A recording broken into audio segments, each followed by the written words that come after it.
देश में यूक्रेन में फंसे भारतीयों को सुरक्षित लाने को लेकर जद्दोजहद जारी है। हरियाणा में भी ये मुद्दा अहम बना हुआ है। तस्वीरें झज्जर की हैं, जहां बीजेपी के नेताओं ने निकाय चुनाव को लेकर पार्टी कार्यकर्ताओं के साथ बैठक की है और निकाय चुनाव को मजबूती से लड़ने के लिए रणनीति बनाई है। इस बैठक में मुख्य तौर पर कैबिनेट मंत्री मूलचंद शर्मा और रोहतक से बीजेपी के सांसद डॉक्टर अरविंद शर्मा ने शिरकत की। इस दौरान उन्होंने यूक्रेन में फंसे भारतीयों को निकालने को लेकर और निकाय चुनाव को लेकर क्या कुछ कहा है, चलिए आपको पहले वो सुनवाते हैं। परिषद के चुनाव को लेकर बैठक की है और हरियाणा में नगर परिषद का चुनाव है और झज्जर का भी नगर परिषद के नगर पालिका नगर परिषद पहला चुनाव है और इसमें बूथ लेवल तक के सभी कार्यकर्ताओं की मीटिंग ली है और भारतीय जनता पार्टी की ऐतिहासिक जीत होगी। उसी को हमारे बड़े भाई हमारे यहाँ के सांसद लोकप्रिय अरविंद शर्मा जी उनकी अध्यक्षता में सारा चुनाव लड़ा जाएगा अपने झज्जर का और ऐतिहासिक जीत होगी, बम्पर जीत होगी। सरकार ने भी विकास शुल्क बढ़ाया था, लेकिन कांग्रेस वाले क्या कहते हैं क्या नहीं कहते उनसे पता करिए। और जो भारतीय जनता पार्टी कहती है उसकी बात है। भारतीय जनता पार्टी सभी लोगों की पार्टी है और सारी दुनिया की सबसे बड़ी पार्टी जो कहती है वो करती है। भारतीय जनता पार्टी सिंबल पे चुनाव लड़ेगी और जैसे हमारे जहाँ के लोकसभा के सांसद हैं उनके नेतृत्व में चुनाव होगा और भारतीय जनता पार्टी की ऐतिहासिक जीत होने वाली है।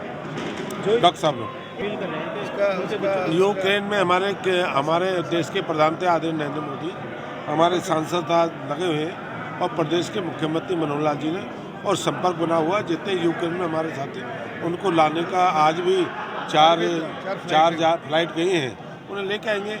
एक बच्चा को हरियाणा के देश का कोई भी हो सबको वापस लेकर लोकसभा के सांसद करते हैं।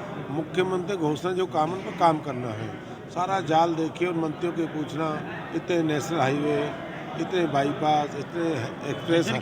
अरे हरियाणा में एक्सप्रेस है, बाईपास है, तुम्हारा बाईपास अभी तो केंद्र सरकार मोदी जी के नेतृत्व में बना है। कोई ये तो है नहीं कि मनमोहन सिंह के नेतृत्व बना है, उनसे पूछना है किसके नेतृत्व बना हो। मेरा क्या है, मैं भी तो शामिल हूँ। सबसे बड़ी चीज़ है ना, नगर पालिका इतनी सरकारें आई, नगर पालिका का जो स्थान है जगह दी वो हमारी भारतीय जनता पार्टी ने दी और बहुत सारी चीज़ें हैं। रेलवे से कनेक्टिविटी होगी मोदी जी के नेतृत्व में, मुख्यमंत्री जी के नेतृत्व में सारा सिस्टम शुरू हो गया है। सारे जिला केंद्रों बहुत सारी चीज़ें आएंगी।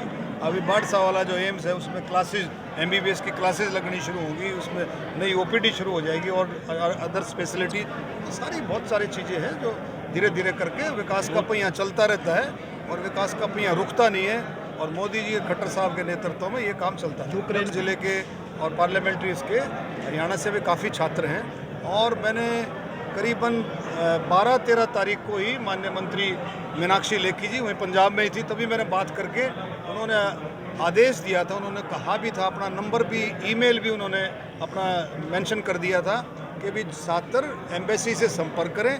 बहुत सारे छात्रों ने एम्बेसी से संपर्क किया, काफ़ी सारे छात्र आ गए थे, लेकिन दुर्भाग्य की बात है कि छात्र आने के बाद भी कुछ छात्र दोबारा से चले गए क्योंकि वहाँ ऑफलाइन क्लासेस थी। तो अब जो है, लेकिन बिल्कुल भी मैं फिर से कहना चाहूँगा सभी छात्रों को, उनके परिवारों को बिल्कुल डरने की ज़रूरत नहीं है। माननीय प्रधानमंत्री जी की देखरेख में सारा काम चल रहा है और सुरक्षित सभी छात्रों को वापस लाएं। बीजेपी नेताओं ने इस दौरान मीडिया से रूबरू होते हुए विपक्षी दलों पर निशाना साधा है और कहा है कि ये कांग्रेस की सरकार नहीं है बल्कि बीजेपी की सरकार है जो सिंबल पर चुनाव लड़ेगी और जीतेगी।